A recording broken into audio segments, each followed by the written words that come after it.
ఇంత ఉవ్వెత్తున లేచే తరంగంలాగా స్వాగతం పలుకుతారని నేను కళ్ళలో కూడా ఊహించలేదు. మొన్నే కదా ధవళేశ్వరం అయింది, అందరం చల్లబడి ఉంటాం కదా, అలసిపోయి ఉంటారు కదా అనుకుంటే మేము అలవలేదు, ఇంకా బలంగా ఉన్నాం, ఇంకా పెరిగాం, ఇంకా అందంగా ఉన్నాం అని చెప్తా ఉన్నారు.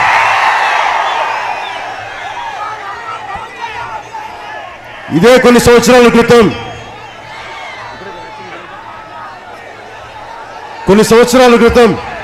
2014 తర్వాత ఇదే తుని రైల్వే స్టేషన్లో ఒక విధ్వంసం జరిగింది. అది నాకు చాలా బాధ కలిగించే విధ్వంసం. ఎప్పుడు కూడా ఇలాంటి పరిస్థితుల్లో ప్రభుత్వాలు చాలా అప్రమత్తంగా ఉండాలి, జాగ్రత్తగా ఉండాలి. అలాంటి పరిస్థితుల్లో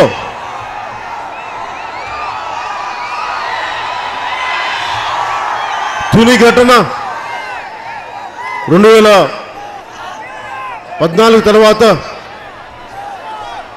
ఆ తుని రైల్వే స్టేషన్ దగ్ధం సంఘటన చాలా బాధ కలిగించింది, చాలామందికి బాధ కలిగించింది, గాయాలు కలిగించినాయి. పోలీస్ రైల్వే కేసులు నమోదయ్యాయి. చాలామంది ఆవేదన చెందారు, కొంతమంది కోపాలు వచ్చినాయి. జనసేన వచ్చింది, మాకేదో లబ్ధి కోసం రాలేదు, ఒక తరాన్ని మేల్కొల్పడానికి వచ్చింది జనసేన పార్టీ. రాజకీయాలంటే విధ్వంసం జరిగేలాగా ఇంతమంది గుమిగూడినప్పుడు, ఇన్ని లక్షల మంది వచ్చినప్పుడు ప్రభుత్వం చర్యలు తీసుకోలేకపోయింది. ఆ రోజు తుని ఘటన చాలా మందికి మన రాష్ట్ర భవిష్యత్తులోనే చాలా బాధ కలిగే సంఘటన. అదే తునిలో ఈ రోజున మనం డిస్ట్రక్టివ్ పాలిటిక్స్ చేయడానికి రాలేదు, కన్స్ట్రక్టివ్ పాలిటిక్స్ చేయడానికి వచ్చాం మనం. అది మేము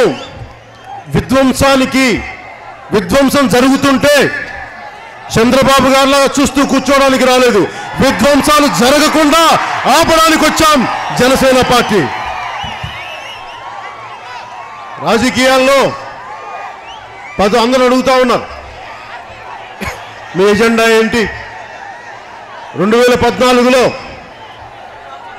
జనసేన పార్టీ ఎందుకు పుట్టింది, ఏ పరిస్థితుల్లో పుట్టింది? నిజంగా అలసిపోయాం. మీ అందరికీ చాలా సందర్భాల్లో చెప్పుంటాను. అక్కడ మా అమ్మ ఫోటో చూస్తుంటే నాకు గుర్తొచ్చింది. 2003లో నేను మా నాన్నకి మా అమ్మకి చెప్పాను, మా నాన్న బతికున్నారు ఆ రోజుల్లో.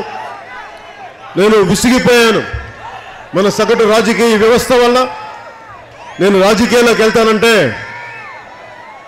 ఒక కానిస్టేబుల్ స్థాయి నుంచి ఎదిగిన వ్యక్తి ఏమంటాడు, మనకెందుకు నాన్న పాలిటిక్స్? మా అమ్మ మనకెందుకు నాన్న పాలిటిక్స్? 2003లో అన్న తల్లి 2018కి నువ్వు ధైర్యంగా రాజకీయాల్లోకి వెళ్ళు, నీకు 4 లక్షలు నేను ఇస్తున్నాను అంటే మా ఇంట్లో వాళ్ళకు అండగా నిలబడటానికి నిస్వార్థంగా నేను 15 సంవత్సరాలు తపన పడితే, ఇబ్బంది పడి నలిగిపోయి ఎవ్వరు కనిపించేవాళ్ళు కాదు, ఏ ఒక్కరు ఉండేవాళ్ళు కాదు నా పక్కన. ఇది నాకు ఎక్కడో లోపల నుంచి, గుండె లోతుల్లో నుంచి యువత నిర్వీర్యం చేస్తున్నారు సగటు రాజకీయ వ్యవస్థ. రాష్ట్రం విడిపోబోతుంది, ఇలాంటి పరిస్థితులు ఉత్పన్నమవుతున్నాయి. నీ స్థాయి వ్యక్తి కూడా నువ్వు భయపడి ఆలోచించి నీ కుటుంబం, నీ బిడ్డలు, నీ వాళ్ళు అనుకుంటే రేపొద్దున అండగా నిలబడే నా తమ్ముళ్ళందరికీ ఎవరు, నా అక్క చెల్లెలకి ఎవరు అని చెప్పి అనేక రాత్రులు ప్రశ్నించుకున్నాను. నాకేం కావాలి? ఇన్ని కోట్ల మంది ప్రేమ ఉంది, నాకు రాజకీయాలు అవసరం లేదు. నేను అలా అనుకోలా. రాజకీయాలు కొంతమంది ముఖ్యమంత్రి అవ్వడం అనేది వాళ్ళకి ఆశ, నాకు రాజకీయాల్లో మార్పు తేవటం నాకు ఆశయం. ఎందుకు ఆశయం? ఈ ఆశయం ఎందుకు? చిన్నప్పటి నుంచి చూస్తూ ఉన్నాం, దశాబ్దాలుగా పుస్తకాల్లో చదువుకుంటున్నాం. గొప్ప విలువలతో ఉన్న రాజకీయ నాయకులు వస్తారు, మహానుభావుడు అల్లూరి సీతారామరాజు విగ్రహం ఇక్కడే ఉన్నది. అక్కడ అంబేద్కర్ గారి విగ్రహం ఉంది.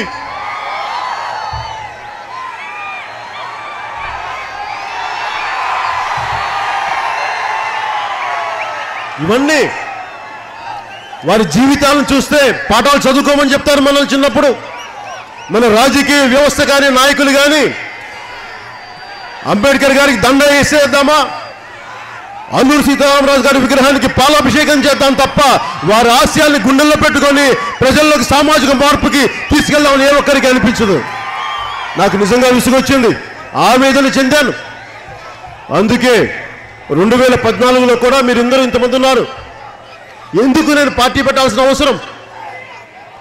రాష్ట్రం విభజన జరుగుతున్నప్పుడు ఒక రోజులో విభజన జరగలేదు. కామెంట్ చేయండి. ఎప్పటికప్పుడు మా వీడియోస్ చూడాలంటే సబ్స్క్రైబ్ చేసుకోండి.